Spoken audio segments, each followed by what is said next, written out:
buenas noches y bienvenidos a Sala de Prensa de Noticias Caracol Ahora. La Alcaldía de Bogotá reveló en días pasados el descenso de las cifras en la mayoría de delitos que afectan a la ciudadanía. Hay una situación que preocupa, el asesinato de personas en hechos aislados que tendrían como común denominador un posible ajuste de cuentas por delitos relacionados como el tráfico de drogas o la disputa en ciertos puntos de la ciudad entre bandas dedicadas a la extorsión, los atracos o el microtráfico. En las últimas horas, las autoridades hicieron el macabro hallazgo de 3 hombres y una mujer torturados y asesinados con tiros de gracia que aparecieron en una camioneta en el norte de Bogotá. Esta es la historia. Bienvenidos. En el lugar donde fue abandonada la camioneta Toyota Prado con 4 cadáveres en su interior, todavía hay pruebas que podrían darles pistas a los investigadores del caso. Una cuerda con que al parecer habrían amarrado a los 3 hombres y a la mujer asesinados y este SOAT con información importante sobre el propietario del vehículo. Esta cámara ubicada directamente en el punto donde fueron hallados los cuerpos con disparos de gracia y signos de tortura también podrán guiar a los investigadores. Está toda la capacidad criminalística de la Policía Metropolitana de Bogotá, de la SIJIN, trabajando. Ya tenemos destacado un grupo especial junto con Medicina Legal, directamente con el director de Medicina Legal y con nuestro fiscal itinerante que está coordinando toda la actividad del acto urgente. En la inspección inicial a los cuerpos, las autoridades revelaron que fueron muertos con disparos de gracia, presentaban signos de tortura y uno de ellos tenía una bolsa en su cabeza.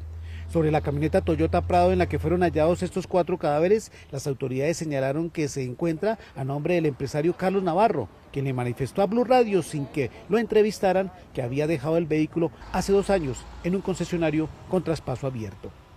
Noticias Caracol trató de comunicarse con el empresario, pero hasta el momento no ha sido posible. Sistema correo de voz.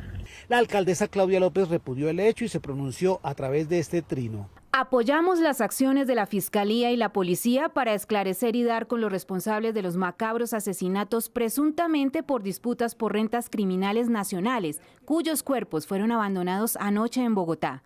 Debe haber prevención, esclarecimiento y justicia. En el lugar permanecen los investigadores de la policía y la fiscalía tratando de recoger más evidencias que puedan esclarecer los hechos y dar con el paradero de los responsables. Las autoridades ofrecen una recompensa de 20 millones de pesos para quien entregue detalles del caso y poder ubicar a los autores del crimen. Pero, ¿qué está pasando en Bogotá con estas bandas y el crimen organizado? ¿Están dando resultados las estrategias de las autoridades para enfrentar a estas bandas? Para resolver estas y otras preguntas hemos invitado el día de hoy al general en retiro Humberto Guatibonza, uno de los policías más reconocidos por la lucha que libró contra la delincuencia y quien precisamente fue comandante de la Policía de Bogotá. General, buenas noches y bienvenido a Sala de Prensa. Buenas noches, muchas gracias por la invitación. General, ¿qué lectura hace del asesinato de estas 4 personas halladas en las últimas horas al norte de Bogotá? Pues solamente conozco informaciones de prensa. Tengo entendido que uno de los muertos es un ex policía que fue retirado en el año 2005 por mala conducta tal vez, estuvo detenido y según he escuchado, se trata de una persona que trabajaba en San Andresito de San José y estaba dedicado a ser prestamista y a un tema de oficinas de cobro. La lectura que hago es pues grave porque son 4 muertos. Lo que no me cabe duda es que se trató de gente que los conocía a ellos, porque de acuerdo a un testimonio que escuché de la esposa del señor muerto, la camioneta era de él, que es un tema que también podemos tratar como hay una cantidad de vehículos andando por toda Colombia que están a nombre de personas y que nunca se dan los traspasos y precisamente sirven para esto. Pues es muy grave que aparezcan 4 cadáveres y que la explicación sea solamente ajuste de cuentas. Eso me parece grave porque al fin y al cabo son 4 muertos. General, ¿se puede decir que poderosas organizaciones criminales están librando una lucha o disputa por el control de determinadas zonas en Bogotá o más bien esto fue un ajuste de cuentas? Pues yo creo que sí hay una lucha, pero en este caso me parece que es más un tema asociado con préstamos y con cobro de cuentas entre ellos. no pareciera que hubiera temas ahí de narcotráfico, aunque cuando uno escucha la noticia y que las personas habían sido despojadas de sus documentos y que alguno tenía alguna bolsa en la cabeza, pues uno siempre piensa en un mensaje que le están dejando a otras personas. Y el mensaje es muy claro porque pues son 4 cadáveres, ¿no? Y alguno de ellos creo que estaba desnudo y todos fueron muertos con tiros de gracia. Entonces el mensaje es entre bandas criminales y es un mensaje bastante fuerte para que alguien lo escuche y lo asuma. General, de pronto desde su experiencia se sabe de cuáles organizaciones se trata, cuáles son esas organizaciones que están cogiendo fuerza o operan aquí en la capital del país. Bueno, tenemos un problema grave en Colombia y Bogotá pues no es ajeno a él, y es que en este momento hay una superproducción de cocaína en todo el país por el mismo aumento de los cultivos de coca. Entonces el precio de la cocaína ha bajado y los narcotraficantes ya se dieron cuenta que el consumo interno puede ser estimulado. Ya estamos viendo que están dando a Bogotá una cantidad de droga que no necesariamente es para exportar, es para el consumo interno de Bogotá. Y ese mercado es muy atractivo para todas las bandas, es muy atractivo. Y las bandas criminales, llámese como se llamen, son territoriales.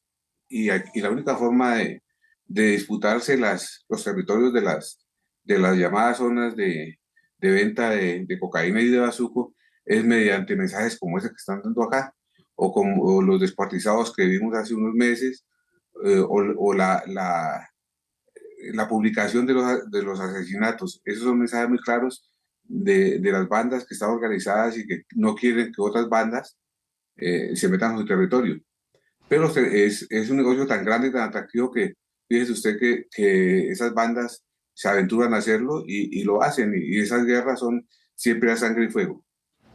General, ¿qué tipo de bandas operan? Se lo pregunto es porque ¿quiénes estarían mejor detrás de estas bandas? Hay quienes dicen que son bandas de extranjeros, bandas también asociadas con ya grupos armados como el Clan del Golfo que estarían también operando, porque este tipo de torturas y este tipo de modus operandi pues realmente preocupa. Lo veíamos ahorita en la nota anterior, que fueron prácticamente torturados con tiros de gracia, tuvimos casos de personas descuartizadas.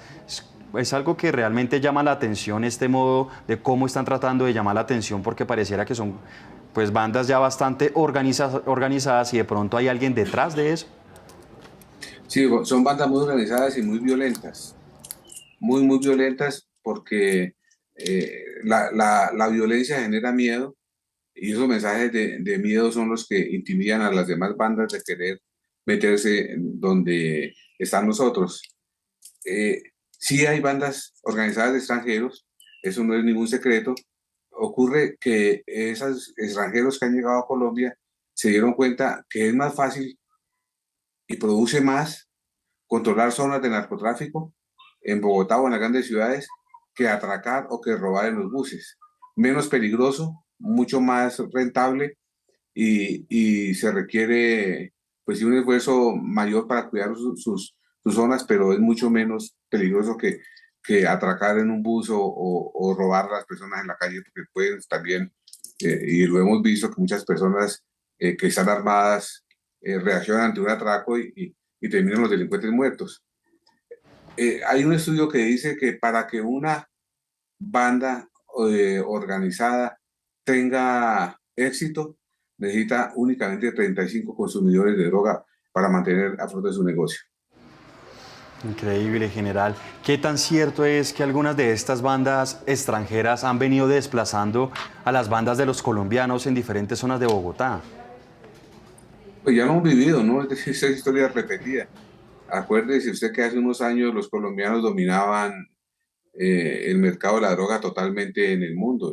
Ya hoy día eso ha cambiado, entonces ya hay carteles mexicanos muy fuertes, carteles peruanos, o sea, muy fuertes, carteles venezolanos bastante fuertes. Y aquí pues no podía ser diferente, digamos el caso de Bogotá. Esos son delincuentes muy avesados, muy violentos que no les importa absolutamente nada Y sí tenemos conocimiento, por lo menos yo tengo conocimiento, que hay zonas de Bogotá donde ya han desplazado a los colombianos. Y precisamente una de esas bandas de las que mucho se ha hablado y ha sonado en los últimos días es el Tren de Aragua. ¿Qué se sabe de esta banda? Pues sabemos que es una banda que funciona inicialmente en Venezuela. Son bandas muy fuertes, son bandas que pretenden tener nexos en otros países y en la medida en que van llegando a los países, pues se van haciendo fuertes. Mire, es la misma esa circunstancia de las FARC en Venezuela. Las FARC son muy fuertes en Venezuela, el ELN es muy fuerte en Venezuela.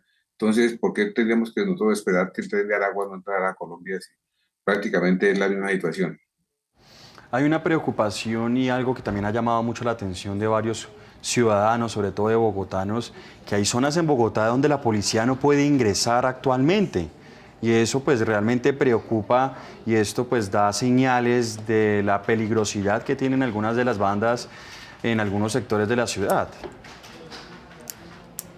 Sí, y es que no, la policía no es ajena a la violencia, es decir, este año ya van más de 62 policías muertos, asesinados.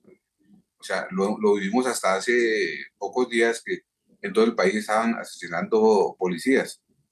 Y la información que tengo yo es que si eso continuaba, iba a continuar en Bogotá. Entonces, fíjese usted que aún para los mismos policías es muy peligroso ese tipo de bandas porque son bandas muy organizadas y muy bien armadas, incluso con armamento de alta sofisticación. General, me surge una pregunta en estos momentos y es viendo el caso que estábamos viendo anteriormente del asesinato de estas 4 personas, una banda de este tipo, ¿cuánto puede cobrar por un asesinato de 4 personas o hacer este tipo de actos? Bueno, inicialmente yo creo que fueron amigos de ellos, es decir, por lo que yo he podido observar, para someter a 4 personas se necesitan por lo menos otras 12 personas y eso se nota. Entonces, lo que veo yo es que parece ser que la camioneta hizo una parada antes, unas 3 horas antes del asesinato de esas personas. Eso me indica a mí que simplemente esas personas eran conocidas de quienes los asesinaron. Aún así, pues, digamos que las bandas dedicadas a ese tipo de asesinatos y también se incluye la tortura, pues, no sé, yo la verdad no conozco eso, no me interesa, pero me parece que en ese caso habría que buscar eh, entre los amigos, las personas conocidas de los que fueron asesinados. General, ¿esta situación solamente se vive en Bogotá o de pronto hay otras ciudades donde la delincuencia organizada también está haciendo de las suyas y se están generando este tipo de actuaciones? Pues nosotros vemos todos los días noticias de asesinatos de 3 o 4 personas, es decir, eso no es nuevo. Creo leí el fin de semana pasado, no sé si fue en el Cauca, en alguna de esas zonas tan complicadas que tiene el país, se han presentado asesinatos así de más de 3 personas y eso ya es preocupante porque lo que uno nota es que la intención es matarlos a todos y no dejar testigos, que es una intención que corrobora más mi teoría. Es decir, si una persona se da cuenta quién es el que lo va a matar, pues no lo van a dejar vivir porque esa persona es posible que cuente. Entonces, digamos que el tema de Colombia, en tema de homicidios, pues afortunadamente sí hemos logrado bajar un poquito, pero pues todavía estamos muy lejos de la media mundial. General, siempre se habla que para mitigar estos problemas de inseguridad, de asesinatos, de hurto, de secuestros, se necesitan más hombres. ¿Qué tan cierto es eso y qué tan eficaz puede resultar esta estrategia para Bogotá, que es una de las ciudades más grandes o la más grande de Colombia? Se necesitan más hombres, pero también se necesita mucha más tecnología. El seguimiento que le dio una camioneta, por ejemplo, ya se sabe que para una droguería y se sabe la hora. Y seguramente se puede hacer seguimiento de muchas cosas. A las 2 horas ya sabíamos quién era el dueño de la camioneta. Entonces, Esas tecnologías no ayudan a prevenir, pero sí ayudan a investigar.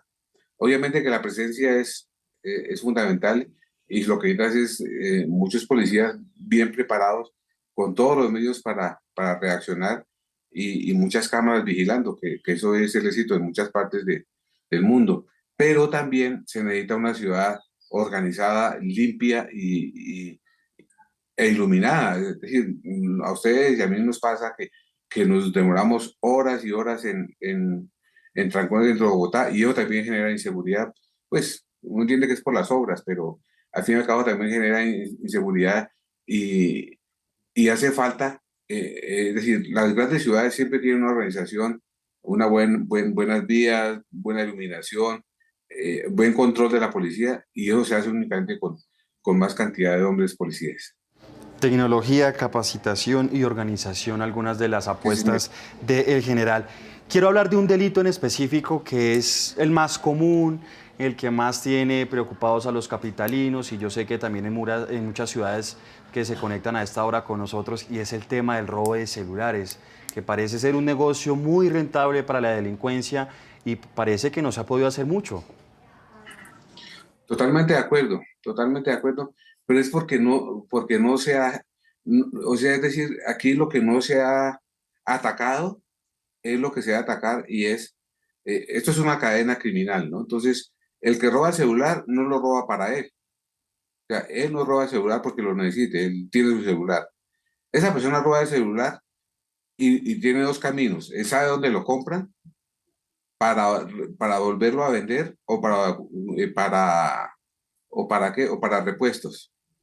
Entonces, lo que hay que atacar es esos sitios donde venden celulares robados, esos sitios donde hay elementos robados.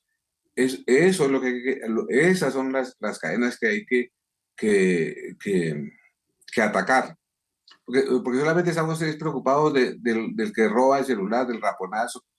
Y aquí yo sí llamaría la atención y es que el tema de inteligencia de la policía, que es muy buena para capturar narcotraficantes grandes, para los jefes de guerrillas, para esos casos grandes, es muy buena. La inteligencia de la policía debe estar al servicio de lo cotidiano, de lo que necesitamos. Es decir, nosotros, usted y yo, nos preocupa que no nos van a robar el celular. La inteligencia de la policía debería estar dedicada más a eso que a otras cosas, porque eso es lo que nos preocupa a nosotros. Entonces hay que atacar todas las cadenas. Se está atacando únicamente el que roba, el raponerito y dónde están las capturas de los que venden los celulares robados, los grandes distribuidores de teléfonos robados.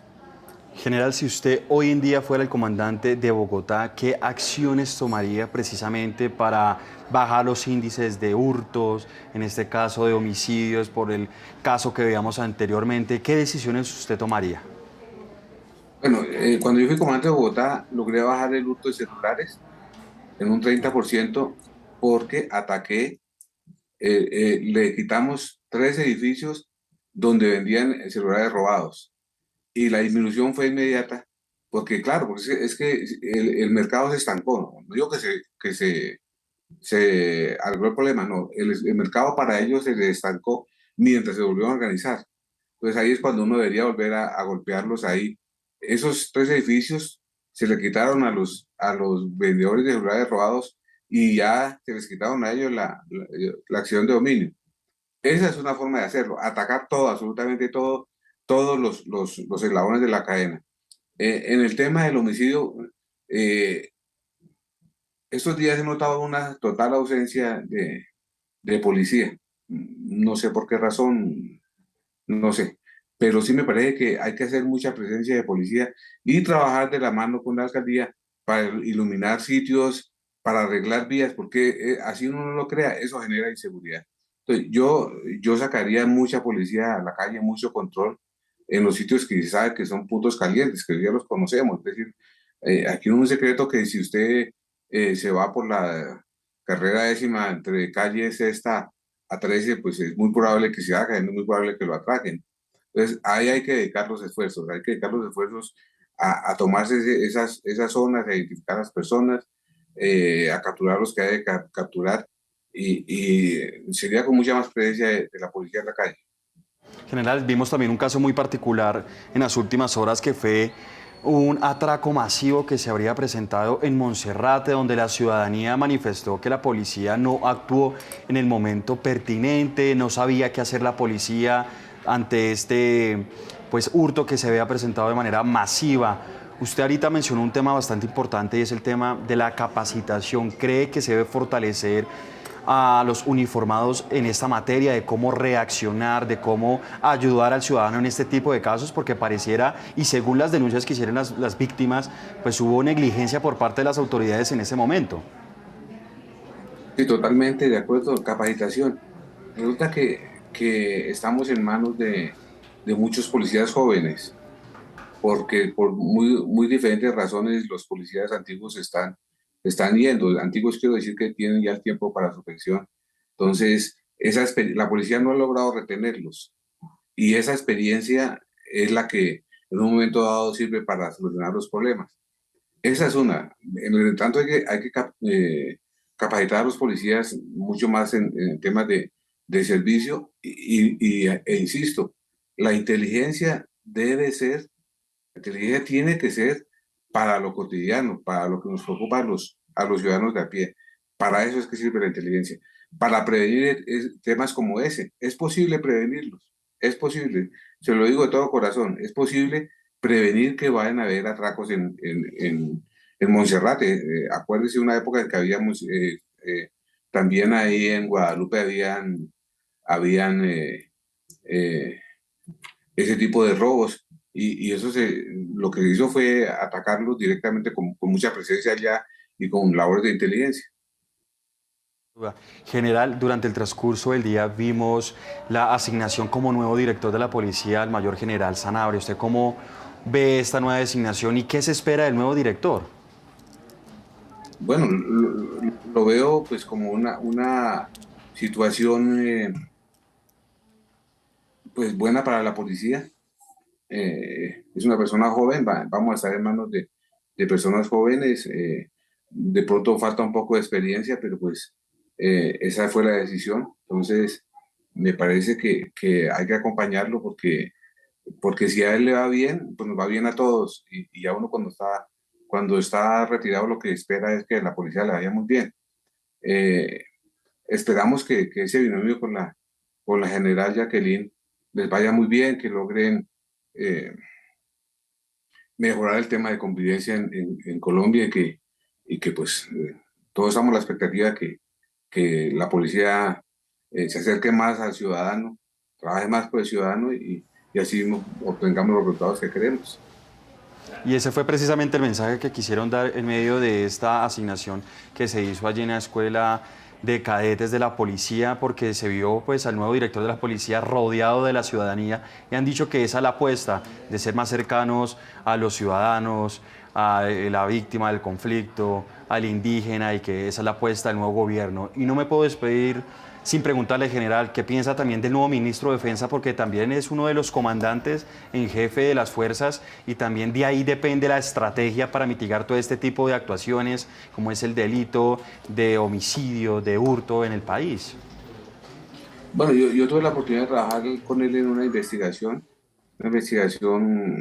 digamos que privada, y me parece que es una persona muy inteligente, muy capaz. Ahora está a cargo del tema de la defensa. Entonces, yo creo que le va a ir bien, porque es una persona bastante inteligente y todos, yo repito, esperamos que nos vaya bien con él. Le digo que lo conozco personalmente y es una persona muy inteligente, una persona muy correcta y sobre todo que es una persona muy conocedora del tema de los derechos humanos. Entonces, yo espero pues que nos vaya bien con él. Bueno, general Humberto Guatibonza, muchas gracias por estar con nosotros aquí en Sala de Prensa para hablar y analizar este tipo de situaciones que se han presentado en las últimas horas en la capital del país. A ustedes muchas gracias. Y a ustedes también muchas gracias por estar conectados con nosotros. Hasta aquí, Sala de Prensa. Sigan conectados con toda la programación de Noticias Caracol Ahora. Feliz noche.